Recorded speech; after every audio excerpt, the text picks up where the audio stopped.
කිරිබත්ගොඩ අයේෂ් මල්ලිගේ i5 8 Gen gaming PC එක.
MD Computers, Sri Lanka's #1 computer solution. right ඉතින් welcome කියලා පිළිගන්නවා හැමෝම ඔන්න MD කම්පියුටර්ස් ආයතනයට. ඉතින් අද අපි කරන්න යන්නේ ඔන්න අපේ channel එකේ ෆෑන් කෙනෙක්ගේ PC build එකක්. ඉතින් මේකේ full budget එක සාමාන්‍යයෙන් 1,60,000ක් වගේ range එකට තමයි කියන්නේ ඒ ගානට තමයි සීමා වුණේ. ඉතින් පොඩි discount එකකුත් එක්ක සාමාන්‍ය 1.59ක් 1.58ක් ඒ වගේ ගානකට තමයි මේ PC එක build වෙන්නේ. සාමාන්‍යයෙන් 1.60ක් වගේ range එක තමයි අපි මට ඒක මතක විදියට මම ඔයාලට full list එක දාන්නම්. ඉතින් එයාගේ main purpose එක කියලා කිව්වේ gaming. ඉතින් අපේ channel එකේ ගොඩක් builds බලලා එතකොට ඒවයින් idea එකක් අරගෙන එහෙම තමයි මේ build එක එයා create කරලා තියෙන්නේ. ඉතින් මේක සම්පූර්ණම මේ කොටේෂන් එක එයා තමයි ක්‍රියේට් කරලා තියෙන්නේ. ඉතින් ඒක 100%ක් නිවැරදි. ඉතින් ඔයාටත් පුළුවන් අන්න ඒ වගේ දැනුම ලබා ගන්න කොහෙන් හරි YouTube එකෙන් වේවා Google එකෙන් වේවා එහෙම නැත්නම් මොකක් හරි තමන් කරන කෝස් එකක් කරා හරි තමන්ගේ බිල්ඩ් එක තමන්ටම ක්‍රියේට් කරගන්න පුළුවන් නම් එතන ඇත්තටම කිව්වොත් එහෙම තමන්ගේ knowledge එක ගැන ලොකු විදියට සතුටු වෙන්න පුළුවන්. ඉතින් වෙන කෙනෙක්ගේ උදව්වක් නැතුවම එයාගේ කොටේෂන් එක එයා බිල්ඩ් කරගෙන තිබ්බා. ඉතින් මේකට එයා යූස් කරලා තිබ්බේ i5 8 Gen processor එකක්. ඉතින් ඒක ඇත්තටම ගොඩක් හොඳ තේරීමක්. ඒ නිසා ඒක වෙනස් කරන්න අපි ගියේ නෑ. එහෙනම් ඒ විදිහටම බිල්ඩ් එක අපි ක්‍රියේට් කරා. ඉතින් i5 8 Gen ගත්තාම කෝස් 6ක් වගේම thread 6ක් include වෙන process එකක්. ඉතින් editing වේවා gaming වේවා ඉස්සරහට තව අපි ගත්තොත් අවුරුද්දක් දෙකක් තුනක් පවා මේ processor එක ඔයාලට ප්‍රමාණවත්. මොකද තාමත් අපි දැකලා නැහැ කෝස් 4කට එහා ඉල්ලන ගේම්. සාමාන්‍ය අපි ගත්තොත් එහෙම i5 6 Gen ගියත් i5 7 Gen ගියත් කෝස් 4යි තියෙන්නේ. i5 8 Gen එකේ ඉඳන් තමයි ඕක කෝස් 6 වෙන්න පටන් ගන්න. ඉතින් මේකෙදි කූල් එක විදිහට අපි high frost කූල් එකට තමයි යන්නේ. high frost P400 CPU cool එකට. සාමාන්‍යයෙන් මේක Ryzen 7 5600 5700X ඔන්න ඔය වගේ processor වලට පවා අපි use කරලා තියෙනවා. නැත්නම් 5800X වලට පවා අපි මේක use කරලා තියෙනවා. ඉතින් මේකේ temp management එක ගැන අමුතුවෙන් කියන්න දෙයක් නැහැ. ඉතින් බය නැතුව use කරන්න පුළුවන් air cool එකක් තමයි මේ high frost air cool එක. ඉතින් මේ build එකටත් අපි ඒ cool එකම use කරනවා. ඉතින් මේකේ motherboard එකේ විදිහට අපි තෝරගන්නේ Asus brand එකේ Asus 310 motherboard එක. ඉතින් අර මෙතනදී පොඩි limitation එකක් තියෙනවා. මේ motherboard එකට M.2 support කරන්නේ නැහැ. ඉතින් ඒ නිසා වෙනම අපිට storage options වලට යන්න වුණා. ඉතින් මේ motherboard එකට ටිකක් budget හින්දා ගොඩක් කට්ටිය මේක use කරනවා. මොකද gaming වලට සාමාන්‍යයෙන් NVMe එකක් ඕන කියන මතේ මම ඉන්නේ නැහැ කවදාවත්. gaming වලට require කරන normal SSD එකක්. ඉතින් ඒකට normal SSD එකක් තිබ්බනම් ඇති. සාමාන්‍යයෙන් Premiere Pro, එතකොට After Effects ඔය වගේ Adobe softwares use කරනවා නම් තමයි ඔයාලට අනිවාර්යෙන්ම NVMe එකක් M.2 යන්න ඕනේ. මොකද එතකොට අර software සේම හොඳ smoothly run කරගන්න තමයි ඒක වැදගත් වෙන්නේ. නැත්තම් ගේමින් වලටම build එකක් build කරනවා නම් සාමාන්‍යයෙන් normal හොඳ brand එකක SSD එකකින් build එක කරන එක කිසිම ප්‍රශ්නයක් නැහැ. මොකද මෙතනදී අපි SATA desktop parts එහෙම වැඩි use කරන්නේ නැහැ. මේ build එකේ සම්පූර්ණම යන්නේ SATA SSD වලින්. ඒක මම ඉස්සරහට ඔයාලට කියන්න. ඉතින් මේකේ motherboard එකේදී අපි තීරණය කරා හින්දා මේක යොදා ගන්න. මොකද සාමාන්‍යයෙන් 365 390 එකට ගියොත් එහෙම සාමාන්‍යයෙන් 18ක් 20ක් විතර යන motherboard එක. එතකොට එතනදී තව රුපියල් 6-7000ක වෙනසක් තියෙන හින්දා මෙතනදී එයාම තීරණය කරා මේ board එක අපි දාමු කියන එක. ඉතින් මේක RAM විදියට අපි DDR4 2666 RAMs දෙකක් තමයි use කරන්නේ 8GB දෙකක්. එතකොට total 16GB වෙන්න. ඒ වගේම යාට අර මේක RAM එක තව අප්ග්‍රේඩ් කරගන්න තව උවමනාවක් නැහැ කිව්වා. මොකද මම මුලින්ම සජෙස්ට් කරේ අපි 16GB එක ස්ටික් එකක් ගහමු කියලා. මොකද ඒක තව ඔප්ෂන් එකක් ඇඩ් කරන්න පුළුවන් ෆියුචර්. ඉතින් එහෙම අවශ්‍ය නැහැ. මොකද ගේමින් වලට විතරයි 16GB ප්‍රමාණවත් කිව්ව හින්දා 8GB දෙකක් අපි කපල් කරලා ගැහුවා. මොකද එතකොට තනි 16GB එකක් ගහනවට වඩා 8GB දෙකක් කපල් වුණාම සාමාන්‍යයෙන් තව ෆ්‍රේම්ස් කිහිපයක් සාමාන්‍යයෙන් 5ක් 6ක් විතර ගේම්ස් වලදී එතනදී වැඩි වෙනවා. ඉතින් ඒ නිසා අපි මේ විදිහට මේක ක්‍රියේට් කරා. ඉතින් ඊළඟට graphic card එක විදිහට ඔන්න GTX 1066GB එකක් තමයි ඉතින් මේකට use කරේ. මොකද මෙතන ටිකක් හොඳ මොනිටර් එකක් use වෙන හින්දා අපිට බජට් කට් කරන්න වුණා. මේ මොකද මේ මොනිටරේ ගොඩක් ඔප්ෂන් තියෙන මොනිටරයක් HP මොනිටරේ. ඉතින් ඒ නිසා අපිට ඒකට යන්න වෙච්ච හින්දා සහ UPS එකටත් යන්න වෙච්ච හින්දා graphic card එක පොඩ්ඩක් විතර අපි 1060ත් එක තමයි ගියේ. මොකද මේ දවස්වල ස්ටොක් එකෙත් graphic cards ගොඩක් අඩුයි. සාමාන්‍යයෙන් සතියෙන් විතර තමයි graphic cards එන්නේ 1070. එතකොට RTX cards එම ගොඩක් ස්ටොක් එකේ අඩුයි. ඉතින් ඒ නිසා 1060 GB card එකත් එක්ක තමයි අපි ගියේ. ඉතින් මේකත් කිසි ප්‍රශ්න නැති card එකක්. දැන් මේ දවස්වල වැඩිපුර කතා බහට ලක් වෙලා තියෙන Black Myth Wukong එක පවා මේකේ play කරගන්න පුළුවන්. 1080p low graphics වල සාමාන්‍යයෙන් හොඳට ප්ලේ කරගන්න පුළුවන්. ඉතින් ඒ නිසා මේ graphic card එකත් එක්ක තමයි අපි මේ build එක කරන්නේ. ඉතින් මේකට 500 watt power supply එකක් අපි use කරනවා. මොකද මේ graphic card එකට මම හැමදාම කියනවා වගේ කියන්නේ ලොකු power එකක් require කරන්නේ නැහැ. power friendly සාමාන්‍යයෙන් මේ budget එක යන RX 580 590 වගේ ඒවා ඉදින ප්‍රශ්න තමයි ටිකක් power එක power eager cards අපි කියනවා power එක ටිකක් වැඩියෙන් require කරනවා. ඒ වගේම ගෙදර කරන්ට් බිල් එකටත් පොඩි ප්‍රශ්න ඇති වෙනවා. ඒ හින්දා තමයි ගොඩක් කට්ටිය RX කාඩ් දැන් ගන්නේ නැත්තේ. ඉතින් ඔය ප්‍රශ්නේ තියෙන්නේ මේ RX කාඩ් වල මේ ඔය 580 590 ඕවයි විතරයි. හරිද?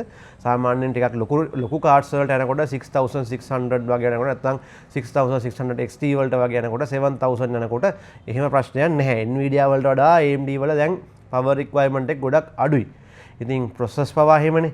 ඉතින් අර පරණ කාඩ් වල ඔය ප්‍රශ්නේ තියෙනවා. ඉතින් ඒ නිසා අපිට මෙතනදී එහෙම ප්‍රශ්න නැති නිසා අපි 500 watt power supply එකක් මේකෙදි use කරනවා. ඉතින් මෙතනදී storage option වලට ආවම storage option තුනක් තියෙනවා. මේ මෙතන මේ තියෙන SSD එක යා කලින් පාවිච්චි කරපු device එකක SSD දෙකක්. ඉතින් මේක එකක් RAM star 1TB SSD එකක්. අනිත් එකත් මම හිතන්නේ Alexa brand එකේ එකත් 512GB වෙන්න ඇති. මෙතන mention කරලා 512GB.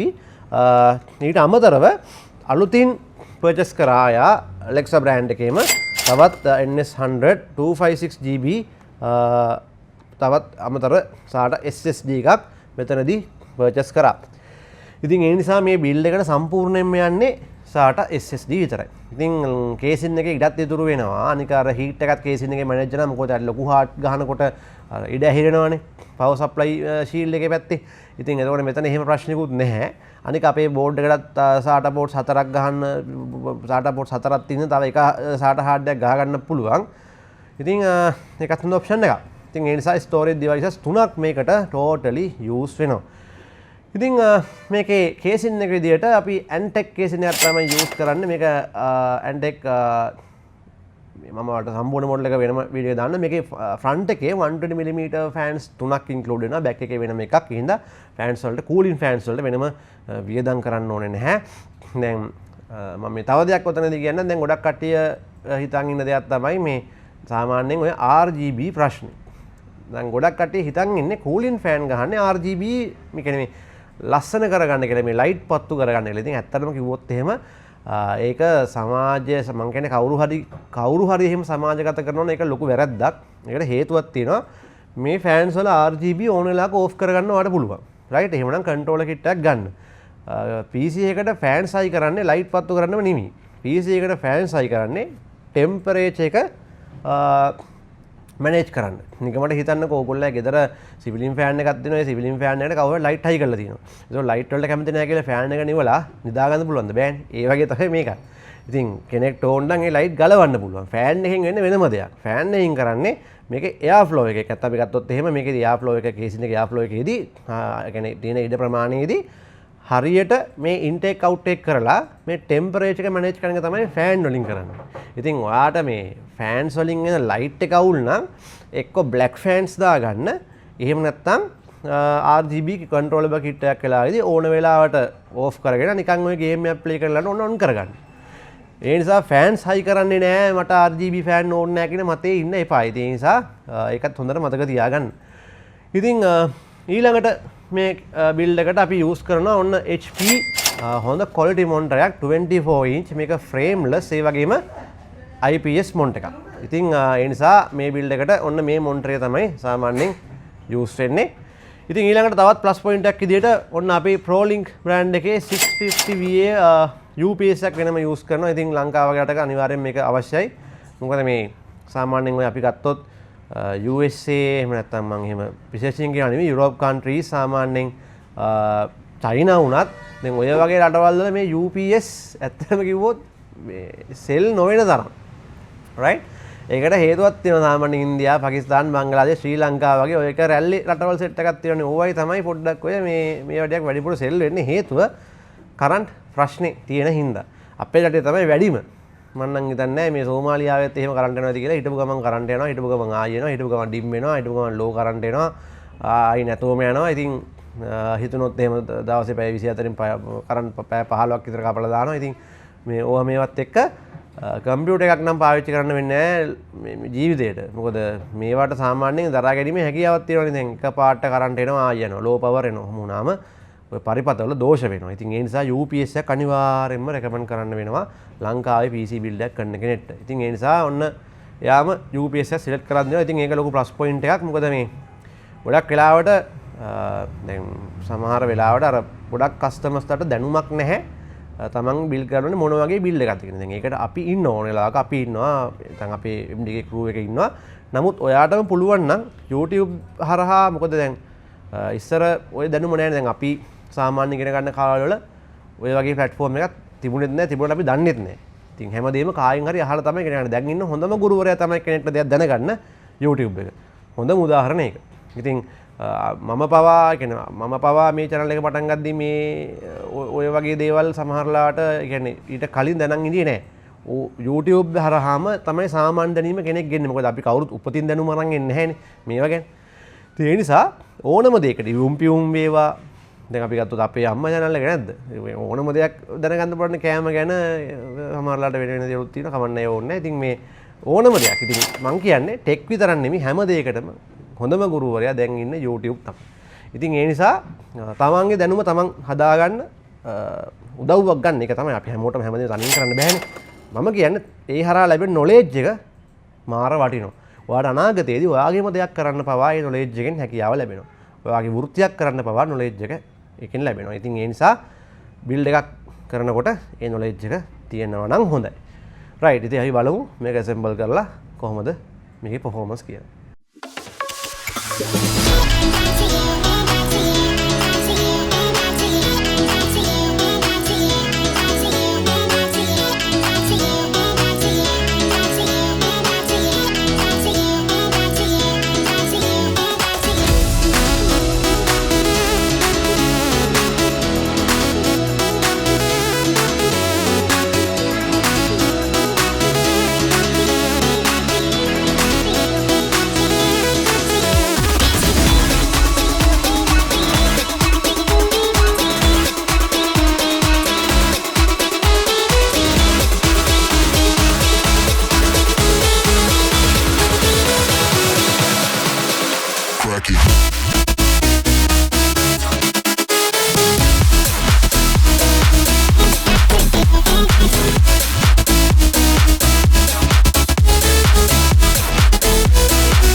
Sounds corny, but you're my hero.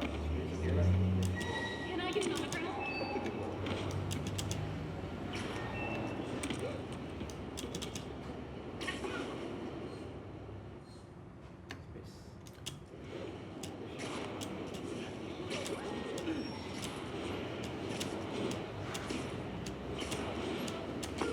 Captain Watanabe. Did you take him down yet? No. We're at Fisk Tower, but still waiting on the warrant. Good. Mind if I join in on the fun? You know how his lawyers are. This one needs to go by the book. Come on, Yuri. I've been waiting 8 years for this. You really want to help? Head to Times Square. Sounds like his guys are trying to keep my backup from reaching the scene. You got it. Almost there.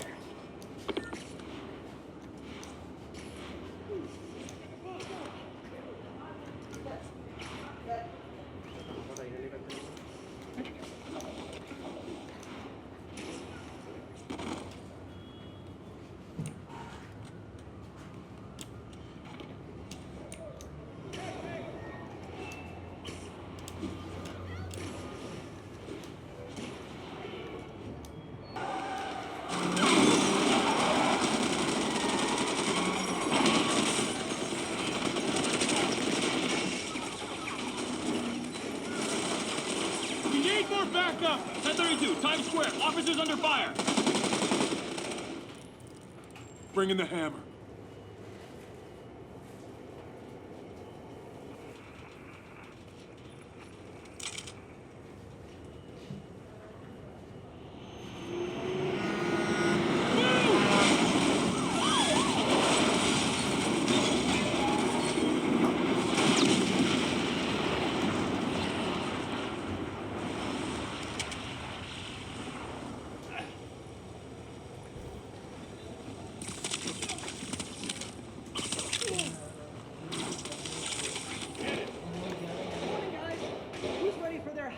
Cup of bodily harm.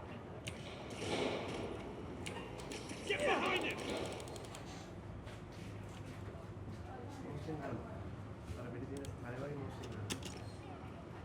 Gotta warn you. I'm feeling punchy today.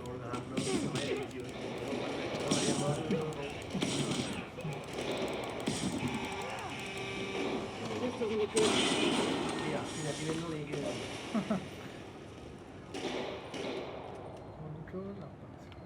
Somebody just shoot it!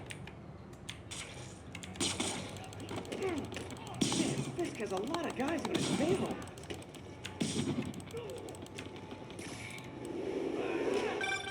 Spider-Man, what's your status? Almost done here. You? We're about to go in. Be there soon.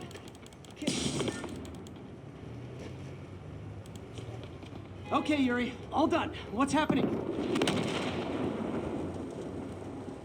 Yuri? Yuri!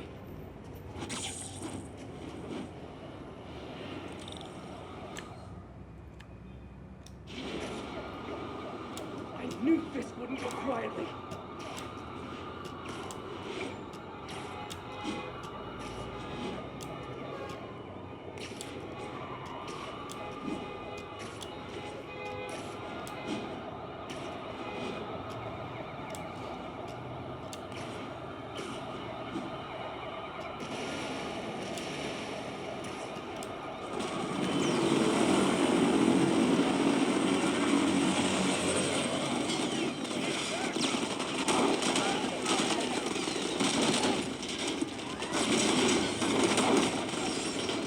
more backup.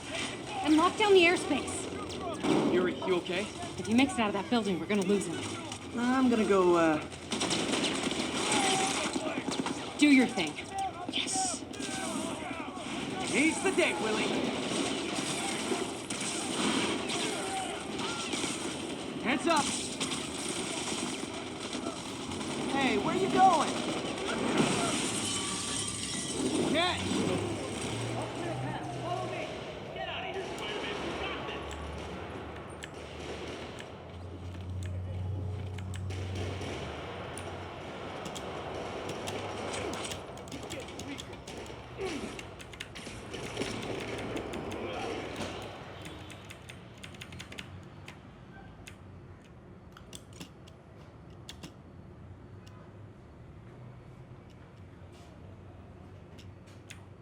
Sorry to break it to you, but you do not got this, buddy. Oh, thanks for the confidence boost, guys.